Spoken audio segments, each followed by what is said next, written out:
deals we've got going with clients who are newer investors, and also one that Tim's doing, that are great deals on paper and will end up being great deals when they're all done.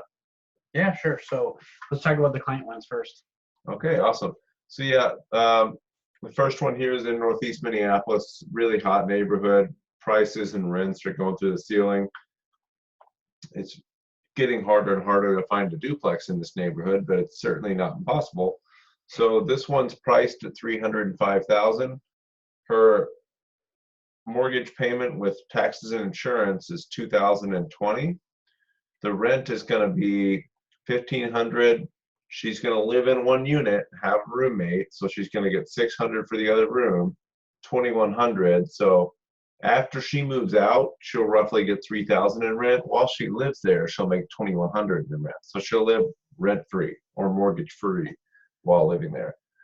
She's going to need to bring $16,000 to close. I believe it's $2,000 to $5,000 repairs. The property will be worth quite a bit more when she's done with it too. So really a great deal. She's going to live for free and end up with a bunch of equity. Can't ask for more than that. Right. And that's exactly right. It's hard to do something like that, right? Let's face it. I mean, I don't want to make it sound like these deals are happening every day, but they are happening. So they're happening several times a month for me. Sure. So. Right. But those people also, I guess, I've had a couple of conversations with people. They walk in and they expect to walk into that deal without work. Oh, sure. And so, how many houses do you think that you had to look at? You have to look at a month to find 2 or 3 of those deals. And to that point, I tell people when we sit down to talk about finding a duplex, to do this house hacking strategy and find a good deal that works as a rental when you move out. It's going to take 3 to 6 months, and it's going to take a lot of looking, being consistent about analyzing deals, looking at deals, and making offers. So my average right now is 3 to 6 months, which sounds like a lot, but don't get discouraged, and 3 to 5 offers.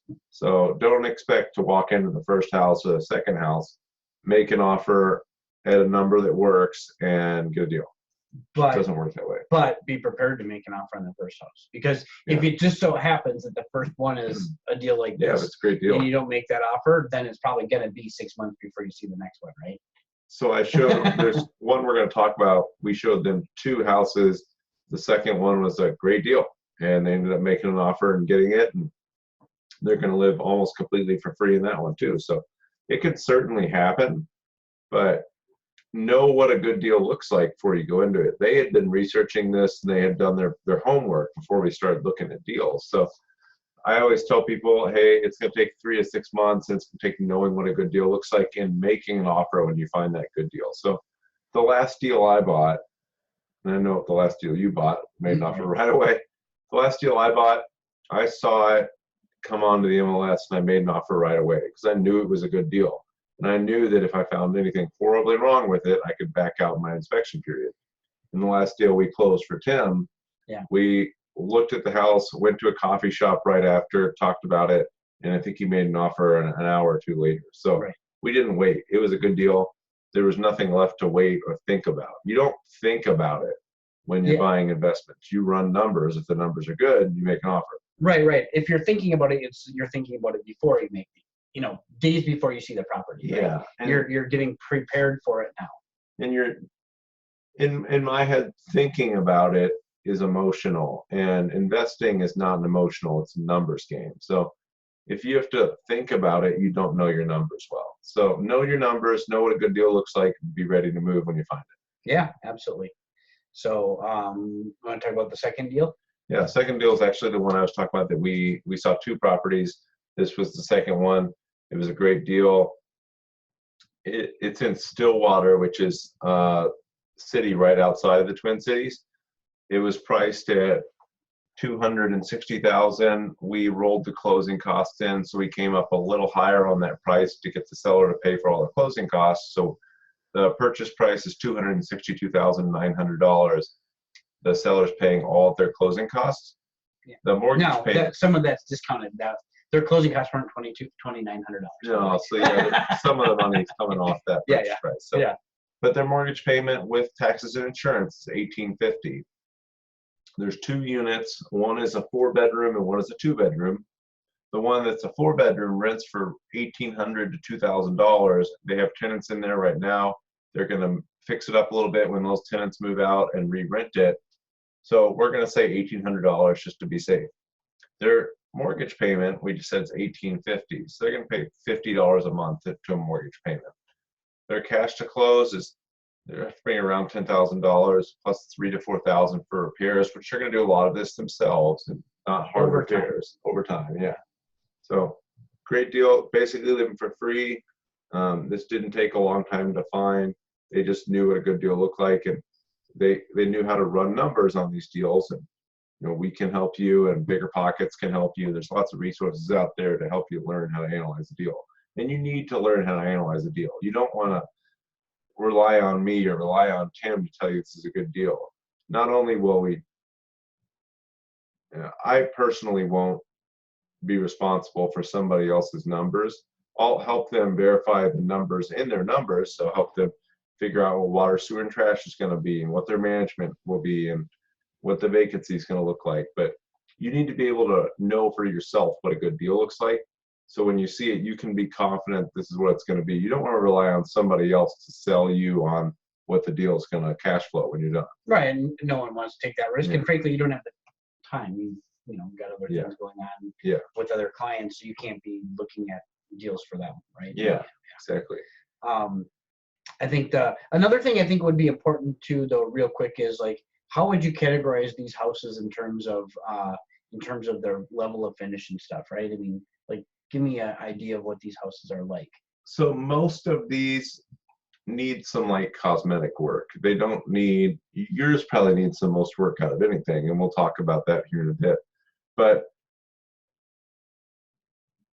I'm not finding many move-in ready, perfect, you're not going to have to do any work deals for people. At a minimum, you're going to have to do some light cosmetic work.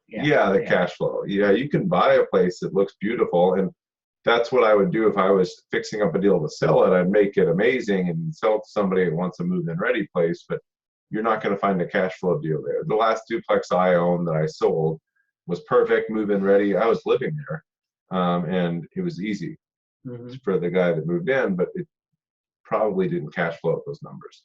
Sure, right.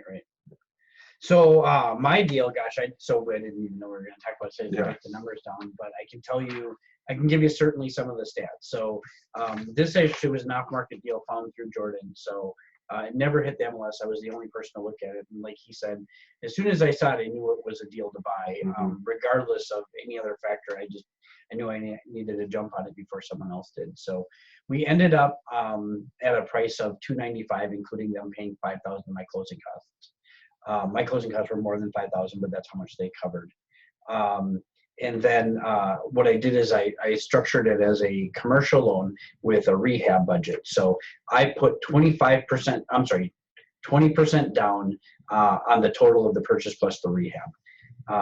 And that worked out to be a little under $75,000. I borrowed $75,000 from a private investor and used that to cover the other difference in the closing costs. So my check I wrote at closing amounted to $904. So I paid $904 total to get into the deal. I've got two different loans. I have a interest-only loan for the first 18 months at 4.99%. After that time period, it goes to a 20-year amortization. So you can do the math on that if you'd like. The total of the purchase plus the rehab for the purposes of the loan was based on $295 plus $90,000. And that's because we needed a rehab budget that we knew we could fit inside. I actually have a goal rehab budget of no more than $75,000 because that'll put my total cost in at $370. That's my maximum that I want to spend on it. But I needed to have numbers for the banker, and these things don't wait for anyone, so I need to get quick numbers. So I want quick and very high numbers. When the property is all said and done, we believe it's going to be worth between $400 and $430. Probably closer to $400 on this one, but somewhere in that range. The rehab, and what makes this one special, what made this one so nice, is it's currently a 1 unit on the lower level and a 3 unit on the upper. One bedroom. One bedroom, sorry. One bedroom on the lower, thank you. Three bedroom upper. But the units are configured in such a way that there is a long living room that has a sunroom on one end of it, and then a dining room in the back, and then a bedroom and a bathroom. And even though you can't see this on there,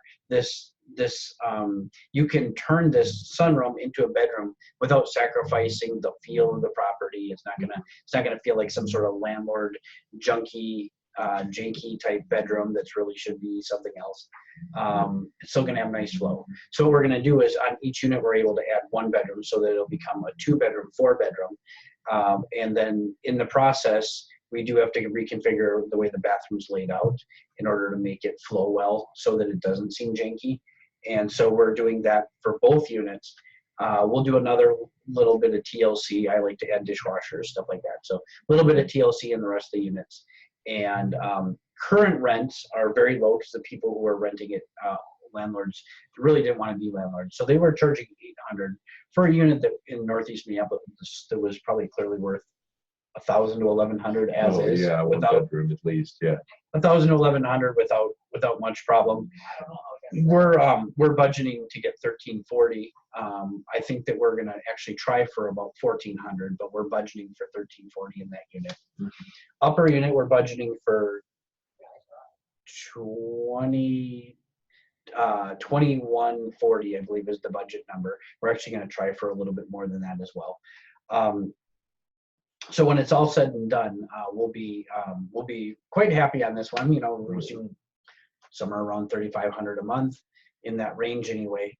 With even the 20-year mortgage payment will be dramatically lower than that. I don't have it in front of me, so I don't want to quote an exact payment, but there'll be a nice spread, a nice enough spread, and there'll be some equity left on the table if I can keep that rehab budget at you know, 75,000 or less, then I'm going to have some equity. I'll be able to pay Jordan when I want to sell it. Yeah, absolutely. And yeah, so the first duplex we talked about in Northeast, paying $305, put a little bit of sweat equity into it, and just a few $1,000s, it's worth $330 to $350.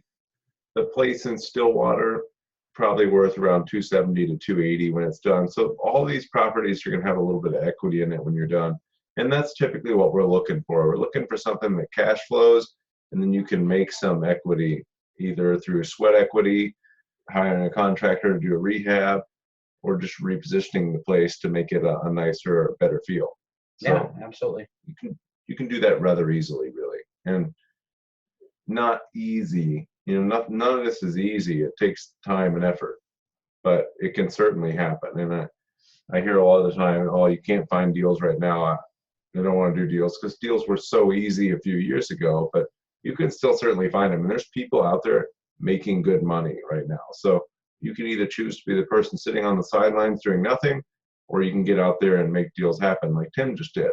And, you know, I'm also currently working on one, and we'll talk about that here in the future if it comes to fruition. Right. But in the process, we'd love to be your guides through all this. So if you have questions, whether it's specific to now or later, or you want a property and you want to bounce some ideas off us, we'd be happy to help you. Just reach on out, go ahead and comment down below, and we'll reach out to us, and we'd love to help you. And to speak on the low rents, if you own a property right now and you've owned it for a few years, I would recommend checking the rents in your local area to see if you're current. So go to Craigslist, Zillow, Rentometer, anywhere you can check rents for similar units, and make sure you're using the same bedroom count and the same level of finish, but make sure you're up to market rent. Rent has just exploded over this last few years. So you may be low, and that may be costing you a lot of money each year. Right. Yeah. Right. And what an easier way to make more money than just to raise the rent to market without doing too much work. Absolutely. Great. That's how we found most of our deals is people are undercharging on rent anyway. Oh, yeah. They're not charging enough to make it worth it. They're not happy. They sell, right? Yeah, so absolutely. And you're not, to that end, you're probably not going to find turnkey deals that are charging market rent and are going to be an easy transition. So you're going to have to do these value add deals where you're adding extra bedrooms, you're remodeling the bathroom a little bit, you're adding a dishwasher to the kitchen, you know, you're changing the layout to make it a nicer place. there's meat on the bone of a lot of these deals, but you have to be ready to do a little bit of work. There isn't really that many turnkey deals out there. Right. That's all I got. All right, Anything yeah. else? Yeah, thanks for tuning in, everybody. Yeah. If you have any questions, please reach out, comment below, and we'll answer any of them. Cool. Have a good weekend. Bye. Thanks.